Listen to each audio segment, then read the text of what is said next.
기도하겠습니다. 한밤중에 바울과 실라가 기도하고 하나님을 찬송하며 죄수들이 듣더라. 이에 갑자기 큰 지진이 나서 폭포가 움직이고 문이 다 열리며 모든 사람이 메인 것이 다 벗어지더라. 간수가 자다가 깨어 옥문들이 열린 것을 보고 죄수들이 도망한 줄 생각하고 칼을 빼어 자결하려 하거늘 아버지 크게 소리를 내 몸을 사랑하다 우리가 다 여기 있노라. 간수가 등불을 달라고 하며 뛰어들어가 무서워 떨며 바울과 실라 앞에 엎드리고 그들을 데리고 나가 이르되 선생들이여 내가 어떻게 하여야 구원을 받으리까 하거늘 이르되 주 예수를 믿으라 그리하면 너와 내 집이 구원을 받으리라 하고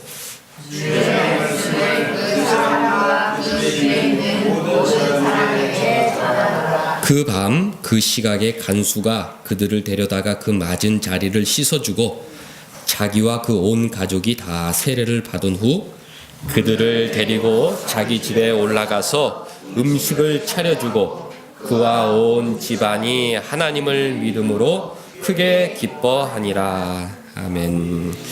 우리 주보 뒷면 지난주에 안 읽었는데요. 오늘 읽으면서 우리 먼저 내용을 좀 이해해 보도록 하겠습니다.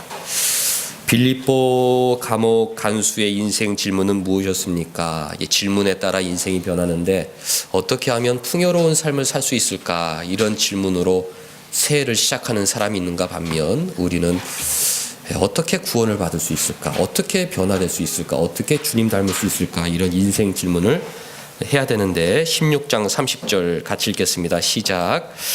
그들을 데리고 나가 이르되 선생들이여 내게 어떻게 하여야 구원을 받으리까 하거늘. 빌립보 감옥 간수의 인생 질문이었다. 우리 아들이 변화되게 하소서, 우리 주변 사람이 변화되게 하소서가 아니라 주어가 누구입니까? 1인칭 단수. 내가 어떻게 구원받을 수 있을까? 내가 어떻게 변화될 수 있을까? 중요한 것은 내가 구원받는 것, 내가 변화되는 것, 내가 주님 사랑받는 것, 내가 주님처럼 사랑하는 것, 마지막 날에 내가 주님께 칭찬받는 것. 오늘도 미련한 사람들은 주변 사람이 변하면 좋겠다. 자기가 주변 사람을 위해서 열심히 기도해서 주변 사람이 변했어요. 그럼 나중에 예수님 오실 때 그 주변 사람이 칭찬을 받는 것이지 변화되지 못한 나는 칭찬을 못 받습니다. 내가 변화되는 것이 중요하다. 2번 바울과 실라는 그 빌립보 감옥 간수의 인생 질문에 대해 어떻게 하였습니까? 16장 31절 같이 시작. 이르되 주 예수를 믿으라 그리하면 너와 내 집이 구원을 받으리라 하고 주의 말씀을 그 사람과 그 집에 있는 모든 사람에게 전하더라. 변화받는 길, 예수 믿는 길밖에 없다. 구원받는 길, 예수 믿는 방법밖에 없다. 바울과 실라가 주 예수를 믿으라 그리하면 너가 먼저 변할 것이다. 변화와 구원은 먼저 나에게 임해야 되는 것입니다. 네가 구원받고 네가 변화되고 그 다음에 네 가족도 구원받고 네 가족들도 변화되는 것이다. 미련한 사람들은 하나님 우리 가족 변화시켜 주세요. 20년, 30년, 40년, 50년 살아도 우리 가족은 변화되지 않습니다. 그 사람이 문제인 것입니다. 내가 변화되어야 우리 가족도 변화된다. 내가 주님 사랑 받아야 그 사랑으로 사람이 변하는데 내가 주님과 교제하고 내가 주님 사랑 받아야 내가 변하고 내가 주님의 통로로 주님 사랑 전할 때 우리 주변 사람도 변한다. 주 예수를 믿으라 그리하면 너와 그 다음 내 집이 구원을 받으리라 가르쳤습니다. 그 밤에 빌립보 감옥의 간수는 어떻게 하였습니까? 16장 33절 1번 시작. 그 밤 그 시각에 간수가 그를 데려다가 그 맞은 자리를 씻어주고. 사랑받은 사람은 사랑을 돌려주게 되어 있죠. 나는 죽었다. 죄수들이 다 탈출했으니까 나는 이제 죽은 목숨이다. 바울이 멈춰라. 우리 도망하지 않을 것이다. 네 생명을 보존하라. 그곳에 감동받은 간수가 그 사랑을 돌려주죠. 맞은 자리를 씻어주고. 또 2번 시작. 자기와 그 온 가족이 다 세례를 받은 후 옛사람은 죽겠습니다. 새 사람이 되겠습니다. 거짓인 줄 알고도 나라에서 녹을 받기 때문에 정직한 사람도 감옥에 가두고 매를 때리는 인생이었지만 새 받고 변화된 삶을 살겠습니다. 그런 결심을 보여주고 3번 그들을 데리고 자기 집에 올라가서 음식을 차려주고 정성껏 사랑을 베풀어주는 모습. 마지막 4번 시작. 그와 온 집안이 하나님을 믿음으로 크게 기뻐하니라. 변화된 것은 아무것도 없었습니다. 여전히 빌립보 감옥의 간수의 신분이었고 자녀들도 아무것도 변한 것이 없었지만 그러나 빌립보 간수는 크게 기뻐하였다. 예수 믿고 구원을 확신하고 변화를 목표로 살아갈 새로운 목표가 생겼기 때문에 이것이 인생이다. 내가 지금부터 우리 가족은 정말 사람답게 한번 살아보겠다. 그런 결심을 했기 때문에 그 마음속에 또 그 가정의 마음속에는 큰 기쁨이 넘쳤던 것입니다. 어떻게 해야 풍요로운 삶을 살 수 있지? 그것이 충족되지 않을 때 마음이 괴롭죠. 왜 열심히 일해도 이렇게 풍요로움과 거리가 먼 것인가? 그러나 목적이 바뀐 것입니다. 어려움 속에서도 나는 기도하고 찬송하는 삶을 살리라. 나그네 같은 이 세상 떠나서 주님 앞에 섰을 때 칭찬받는 삶을 살리라. 변화된 삶을 목표로 하였을 때 이 세상의 환경과 관계들은 다 뒤로 사라지고 그 마음속에 큰 기쁨이 넘쳐나게 되었습니다. 우리 2019년도 새해 목표는 민혁이 뭐죠? 변화.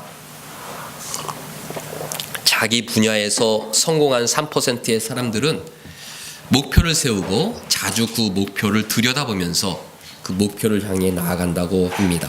17% 사람들은 목표는 세우지만 그 목표가 무엇인지 잊고 살고 80% 사람들은 목표조차 세우지 않는다. 저와 여러분들은 변화, 이것을 늘 기억하고 아침에도 나는 변화됐나? 저녁에도 나는 변화됐나? 또 다음 날에도 어떻게 변화될 수 있을까? 목표를 세웠으니 자꾸 변화에 대해 관심을 가져야 됩니다. 기도할 때도 어떻게 변화할 수 있도록 기도할까? 어떻게 변화받지 못한 것에 대해서 내가 회개할 수 있을까? 목표를 세우고 그 목표를 향해서 아침에도 점심에도 저녁에도 그렇게 떠들어 보는 사람들은 신앙의 분야에서 3% 하나님께서 인정하는 의인이 되지만 변화란 목표를 세우지만 그것을 관심 갖지 않는 사람들은 한 17%, 아예 목표조차 없는 사람들은 80%, 구원은 받았지만 변화되지 않는 사람들, 아니 변화받지 구원받지 못한 사람들일 수도 있는데 2019년 아침에도 변화, 점심에도 변화, 저녁에도 변화, 목표를 자주 세우고 점검하는 모두가 되어야겠습니다. 무엇에서의 변화인가? 죄악된 삶에서 변화되는 것이 중요합니다. 어려운 환경에서 변화되는 것이 아니라 죄악된 삶에서 변화되는 것. 주님께서는 우리 영혼을 구원하시고 우리 죄에서 건져주시기에 오셨다는 것을 늘 기억하고 어렵고 힘든 상황 가운데에서도 나는 죄 가운데 빠지지 않으리라. 요셉이 보디발의 집에 들어갔을 때 보디발의 아내가 너 종이지 내 말 잘 들으면 너 좋은 건 많이 줄 거야. 나하고 친하게 지내자. 그랬을 때 그 요셉은 내가 하나님 앞에 어찌 그런 큰 죄를 질 수 있겠나이까 손을 뿌리치고 그 방에서 뛰쳐 나왔듯이 이 죄악된 세상에서는 우리를 유혹하죠. 너 내 말 잘 들으면 이 세상에서 풍요롭게 해줄 거야. 너 어렵잖아. 내 세상을 쫓아와. 그럼 내가 너에게 좋은 것 많이 줄게. 그러나 우리는 내가 어찌 하나님 앞에서 큰 죄를 지으리일까? 그 죄악의 유혹을 뿌리치고 도망치는 이런 변화된 삶이 우리에게 시급하다. 왜 그렇습니까? 그것이 구원의 길이요. 내가 변화되는 길이요.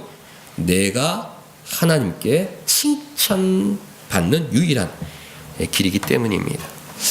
죄악된 삶에서 변화되는 것이 중요하지만 이 삶이라는 것은 마음에서 나오는 것이기 때문에 마음의 변화가 최우선적입니다. 로마서 12장 2절 말씀이 올해 우리 주제 성구인데요. 변화되어 그러나 마음을 새롭게 함으로 변화를 받아. 먼저 우리 마음이 새로워져야 우리 삶도 변화되는 것이고, 우리 마음이 여전히 죄악된 마음을 갖고 있다면 2019년 죄악된 삶을 걸어갈 수밖에 없습니다.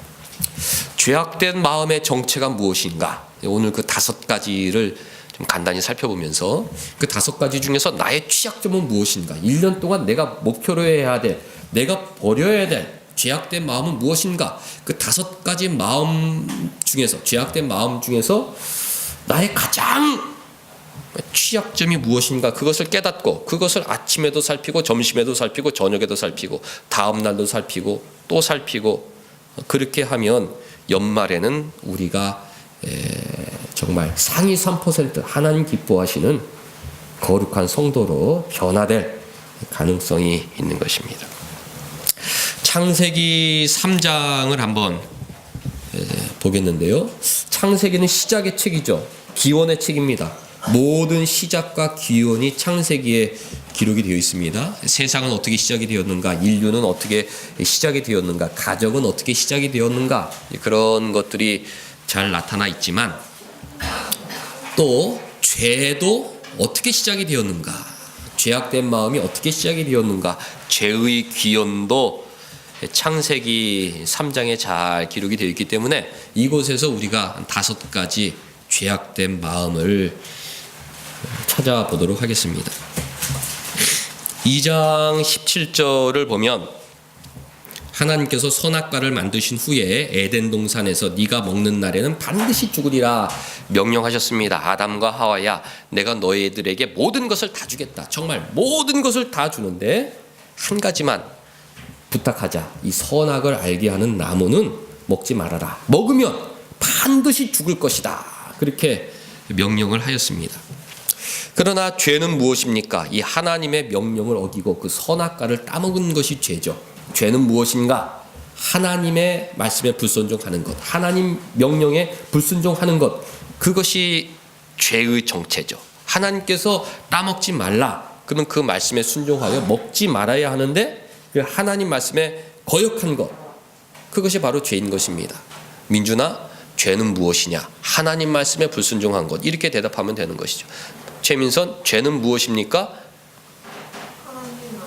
불순종한 것. 살인하지 말라가 왜 죄가 되는 것이죠? 최민선, 살인하면 왜 그것이 죄인 것이죠? 어디 말씀에? 십계명 말씀에. 탐심을 갖고 남의 것을 빼앗고 거짓 증거하고 부모에게 불순종하는 것, 이 모든 것이 죄인데 왜 그것이 죄인가? 하나님 말씀에 불순종하기 때문인 것입니다. 그런데 이 불순종은 어디에서 왔느냐? 첫째, 교만한 마음에서 불순종이 일어나게 됩니다. 교만한 마음이 결국 죄다. 죄는 무엇이냐? 불순종인데 교만한 마음이 죄다. 교만이라는 것은 자기를 하나님처럼 여기는 것. 겸손은 중심이 하나님이요, 기준이 하나님이요, 하나님 말씀이 나의 나침판인데, 교만은 그 하나님 자리에 자기가 올라서서 내가 기준이고 내가 나침판이고 내가 정이고 자기가 자기 잣대로 모든 것을 판단하는 것이 바로 교만입니다.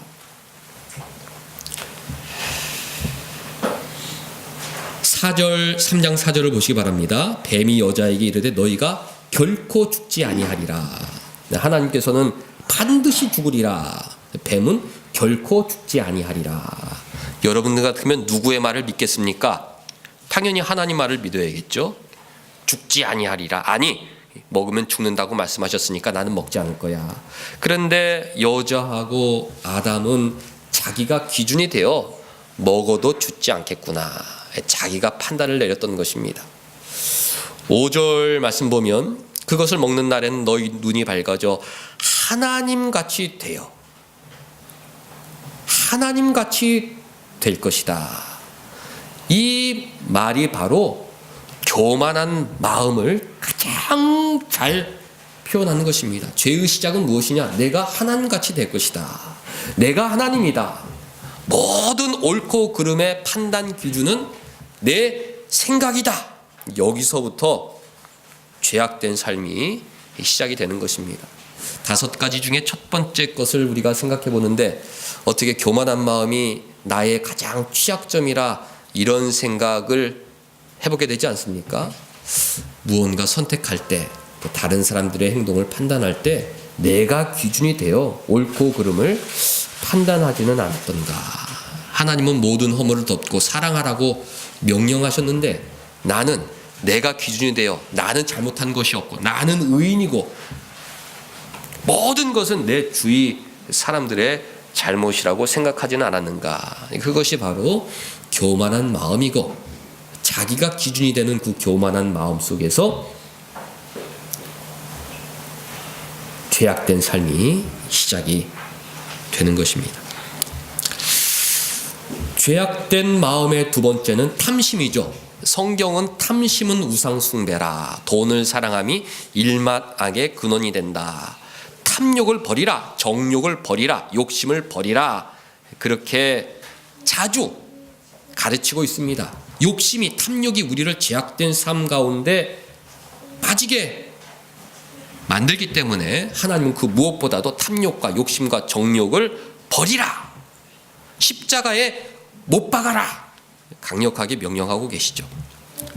6절 말씀 보니까 여자가 그 나무를 본즉 먹음직도 하고 보함직도 하고 지혜롭게 할 만큼 탐스럽기도 한 나무인지라. 그 나무를 본 순간 마음속에 욕심이 생긴 것입니다. 정욕이 생긴 것입니다. 탐심이 생긴 것입니다. 정말 저거 갖고 싶다. 저것만 내가 가질 수 있다면 내 생각은 행복할 텐데. 탐심이 그 마음속을 지배하게 되니 하나님 명령은 눈앞에 보이지 않고 하나님 말씀은 등 뒤로 던져버리고 탐욕이 이끄는 대로 제약된 삶 가운데 빠지게 된 것입니다. 어린아이들 모습을 보면 이런 것을 쉽게 할 수 있죠. 어떤 장난감이나 어떤 것에 한번 마음이 뺏기면 아침에도 그거, 점심에도 그거, 저녁에도 그거, 부모에게 그것을 사달라고 보채는 아이들을 어디서든지 흔히 볼 수 있습니다. 부모가 그것은 필요한 것이 아니다, 너에게 필요한 것은 지금 그것이 아니다 가르쳐 주어도 그 보암직도 하고 먹음직도 하고 탐스럽기도 한 그것의 마음을 빼앗겼기 때문에 부모의 가르침은 귀에 들리지 않는 것입니다. 그것을 내 손에 쥐어마야만 마음이 직성이 풀게 되는 것이죠. 그런데 어떻습니까? 그것을 가져봐야 오래 갑니까? 일주일 가면 오래 가는 것이죠. 하루 이틀 지나면 다 망가지고 부서지고 실증 나서 어디 저기 다른 장난감 통 속에 어디 갔는지 알지도 못하는 것이 어린아이들의 모습인데, 바로 그것이 우리들의 모습이다.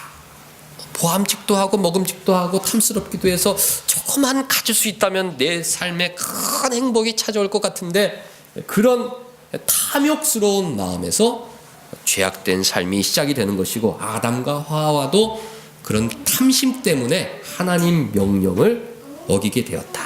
여러분들 교만한 마음과 탐욕 중에서 어떤 것이 더 취약점입니까? 5가지 중에서 한번 생각해 보는 것입니다. 내 마음엔 교만한 마음이 있나? 또 내 마음에는 탐심이 있나? 세 번째 죄악된 삶으로 인도하는 교만한 마음, 죄악된 마음은 불평입니다. 하나님께서 주신 것에 대하여 만족하지 못하는 마음에서 죄악된 삶이 시작이 됩니다.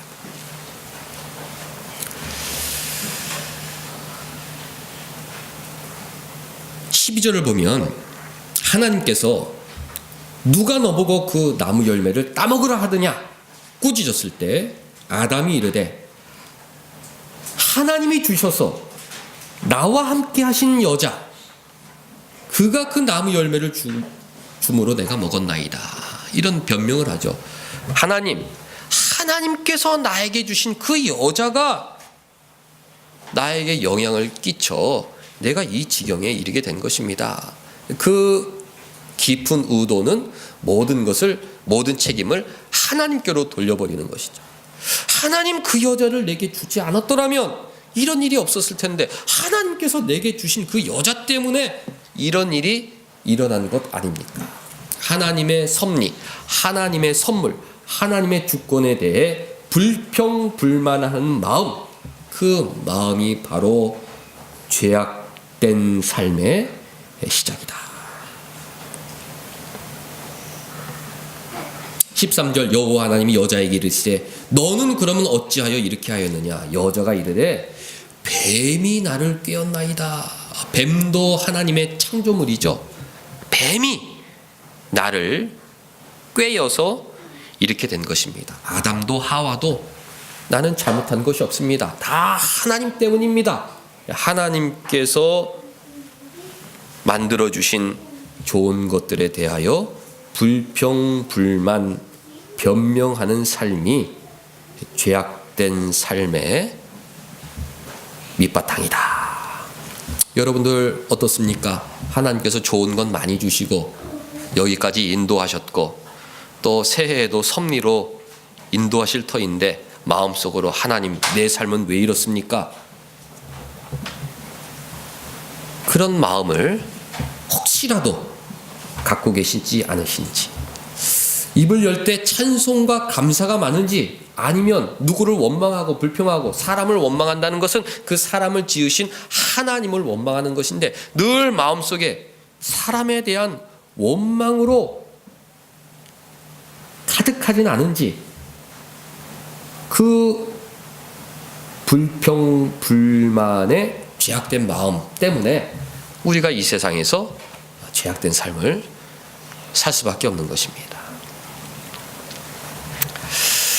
이 교만과 탐욕과 불평불만, 바로 그 자리에서 하나님 잘못했습니다. 제가 죄인입니다. 그렇게 써야 되는데 그러지 못하였던 아담과 하와는 에덴 동산에서 쫓겨나게 되죠. 하나님께서 반드시 죽으리라 명령하셨는데 그 자리에서 죽이시지 않고 그의 삶을 몇백 년 동안 연기시켜 주셨습니다. 아담도 하와도 나중에 죽죠. 죽어서 흙으로 돌아가지만 그 자리에서 죽이시지 않고 10년, 20년, 30년이 아니라 몇백 년의 기회를 아담과 하와에게 주셨습니다. 그 이유는 무엇이겠습니까? 아담과 하와가 에덴 동산에서 쫓겨나서 무슨 생각을 하였겠습니까? 민혁이 무슨 생각을 하였겠어요? 잘 생각했어요. 그리고 또 돌아가고 싶다.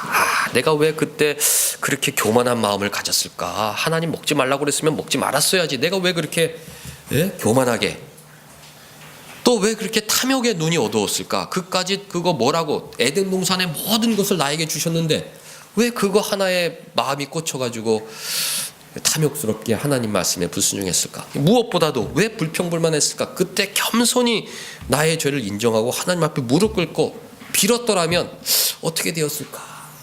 그런 회개의 마음을 갖게 되었을 거이고, 무엇보다도 우리 민혁이가 잘 말한 대로 돌아가고 싶다. 빨리 에덴 동산으로 돌아가고 싶다. 하나님 계신 곳으로 돌아가고 싶다. 회개의 기회를 주시기 위해서, 변화의 기회를 주시기 위해서 무려 몇백 년인의 시간을 아담과 하와에게 주신 것이죠. 하나님께 우리에게 새해를 주신 이유는 무엇입니까? 이 1년 동안에도 돌아가야지, 천국으로 돌아가야지, 아버지 품으로 돌아가야 되는데 지난 세월 왜 아버지 말씀대로 살지 못했을까? 또 한 번의 회개의 기회를 우리에게 주신 것입니다. 아담과 하와가 결혼하여 아이를 낳았을 때 큰아들이 가인이었죠. 얼마나 아름다웠겠습니까? 다 우리도 셋이 있지만 다 똑같이 아름답지만 그래도 또 큰애가 첫정이라고 아름답고 사랑스럽고 그렇죠. 여러분들도 다 그런 이제 경험이 있을 줄 압니다. 얼마나 시당으로 교육하려고 애를 썼을까. 가인아, 우리 돌아가야 된다. 아버지가 교만했다. 아버지가 탐욕스러웠다. 아버지가 정말 불평불만이 많았다. 우리가 에덴 동산에 살았었던 사람인데 그 결과 지금 이곳에서 살고 있는데, 야 가인아, 우리가 언제까지 이곳에서 살아야겠느냐? 에덴 동산으로 돌아가야 되지 않겠느냐? 그러려면 교만을 버리고 탐심을 버리고 불평불만을 버리고 겸손하게 정말 감사한 마음으로 하나님 앞에서 살아가야 한다. 이런 마음이 간절했을 것이고, 가인에게도 어릴 때부터 늘 가인아, 뭐 이 세상에서 뭐 우리가 무슨 소망이 있냐?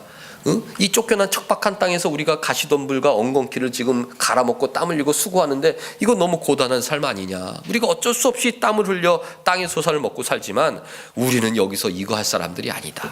에덴 동산으로 돌아가야 될 사람들이다. 가인아, 변화받아야 된다. 교만한 마음 버려야 된다. 탐욕스러운 마음 버려야 된다.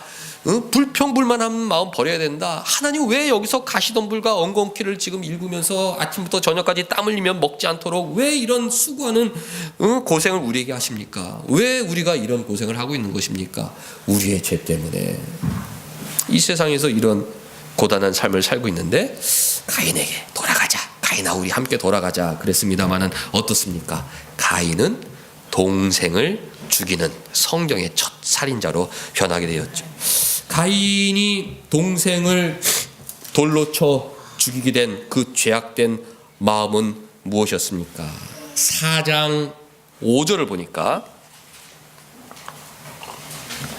아벨은 진실한 마음으로 하나님께 참 변화된 삶을 살고자 늘 회개의 제사를 드리는 사람이었지만, 가인은 형식적으로 그냥 앞에 나와서 아버지가 예배 드릴 때 그냥 예배하고, 또 어떨 때는 졸기도 하고, 무슨 말인지도 모르고, 변화에 대해서는 전혀 상관이 없고, 기도할 때도 하나님 이 가시덤불과 엉겅퀴를 풍성하게 해서 땅에서 30배, 60배, 100배의 열매를 맺어가지고 이 땅에서 평안하게 잘 살게 하옵소서, 그런 것만 생각하는 세상적인 사람이었는데, 하나님께서 보니까 아벨의 그 진실된 예배는 받으시고 자기 예배를 받지 않았을 때에 5절 보니까 가인이 몹시 분노하였다. 안색이 변하였다. 죄악된 삶에 근원된 마음은 분노다. 분노하는 마음, 시기로 인한 분노, 사람의 뼈를 썩게 하는 그 시기심, 그 시기심 때문에서 나오는 분노, 그것이 첫 살인으로 이어졌던 것입니다. 여러분들은 시기와 분노가 없습니까? 아, 왜 저 사람은 잘 되는데 나는 이런 것일까?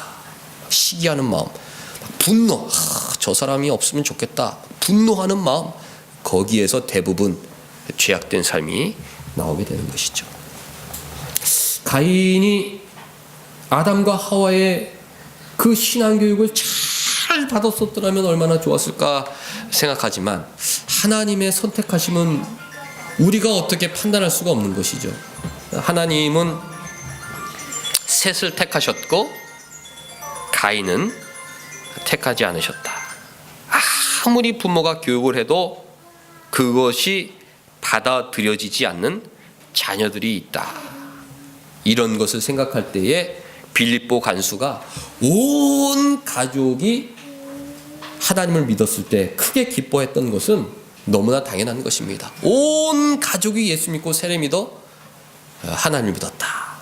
빌립보 간수 속에 큰 기쁨이 일어난 것이죠. 아, 우리 가족은 이 땅에서 죄악된 삶을 버리고 새로운 목표를 살다가 나중에 천국에서 영원히 함께 거하겠구나. 이 땅에서 여러 가지 핍박, 잠시 잠깐 만나는 환난은 아무것도 아니라는 것이구나. 그것을 깨닫을 때에 그 마음속에 큰 기쁨이 솟아났던 것입니다. 서양 화가들은 명화를 많이 그렸는데요, 가인이 아벨을 쳐 죽였을 때에 아담과 하와가 오열하고 있는 그런 그림들이 있고 스테인드 글라스가 있죠. 신앙으로 키웠는데 가인아 변화돼야 된다. 여기서 우리가 30배, 60배, 100배 엉겅퀴와 가시덤불 아무리 잘 키워봐야 그거 소용없다. 가야 된다. 에덴 동산으로 돌아가야 된다. 왜 쫓겨났느냐? 교만 때문에, 탐욕 때문에, 불만족 때문에. 이 마음을 버리고 돌아가자.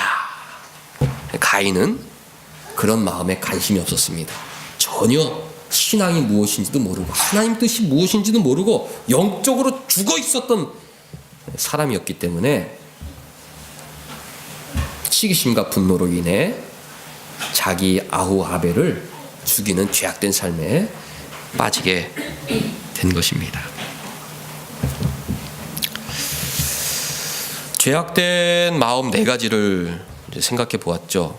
교만, 내가 기준, 다른 사람을 내 생각대로 판단하는 것, 내 삶을 내 마음대로 정하는 것, 교만, 또 탐욕, 보암직도 하고 먹음직도 하고 탐스럽기도 하고 저거만 있으면 나는 행복할 텐데, 불평불만, 하나님 저것 때문에 그러지 않았습니까? 하나님 때문에 이런 일이 일어나는 것 아닙니까?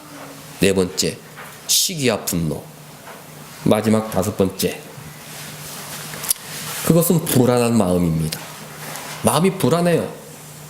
하나님의 섭리를 믿지 못하고 불안하기 때문에 자꾸 인간적인 방법을 찾게 되어 마련입니다. 13절, 14절 보면 하나님께서 가인에게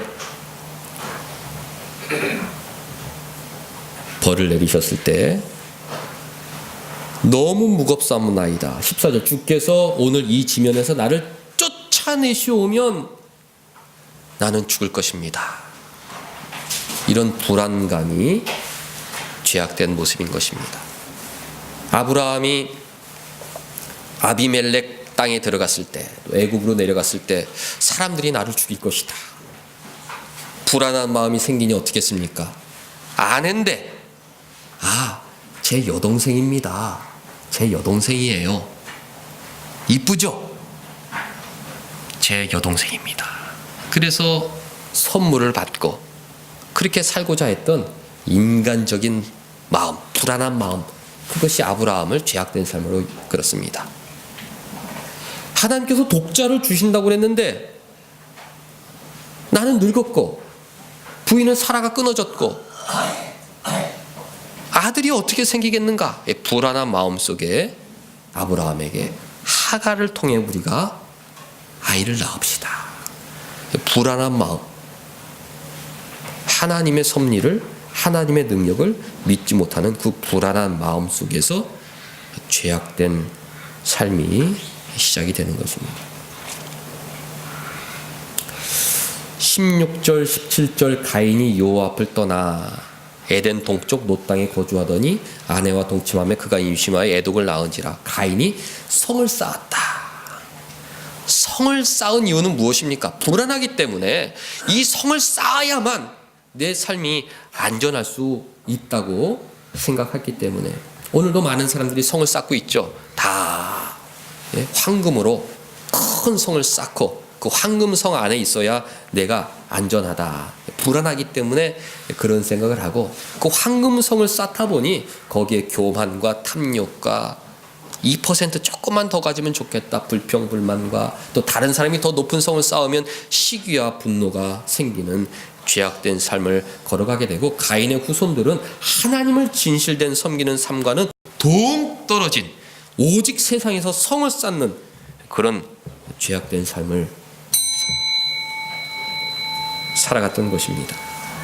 사랑하는 성도 여러분들, 죄악된 마음 5가지를 잠깐 살펴보았는데요. 여러분들은 어떤 것이 취약한 것 같습니까? 그 5가지 삶이 우리의 영혼을 썩게 만들고 우리의 삶을 비참하게 만들고 하나님과의 교제를 가로막고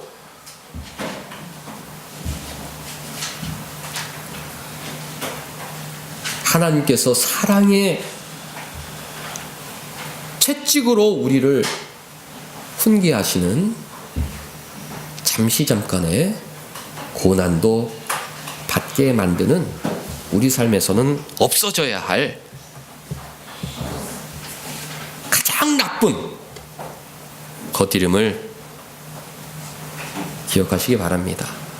새해 우리의 목표는 무엇입니까? 이 5가지 중에서 내가 변화될 마음은 무엇인가? 내가 마음이 새롭게 변화돼야 되는데 이 목표조차도 없으면 하위 80%란 말입니다.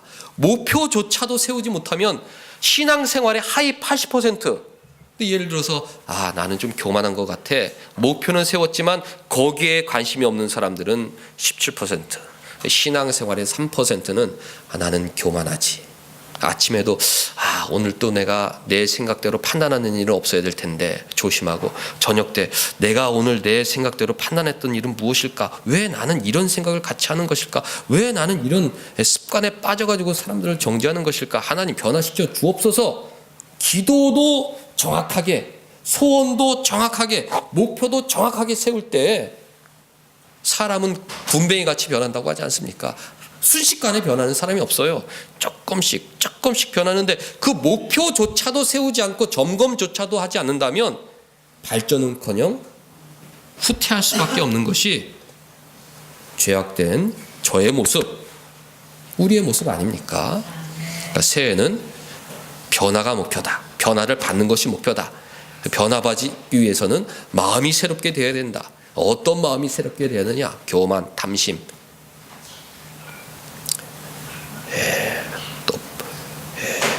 분노, 불평, 또 무엇입니까? 또 불안, 이런 마음들을 다 버리고 겸손하게 감사한 마음으로, 순종하는 마음으로, 온유하고 사랑한 마음으로, 무엇보다도 믿음의 마음으로, 하나님 다 아신다, 하나님 나를 보호하신다, 나를 반드시 천국으로 인도하실 것이다, 이런 마음으로 살아가는 우리 모두가 되면 좋겠고, 특별히 빌립보 간수가 그 새벽에 온 가족들과 함께 크게 기뻐하였는데 우리 가족이 다 함께 예배드릴 수 있다는 것, 이것이야말로 이 세상에서 가장 큰 기쁨이 아니냐.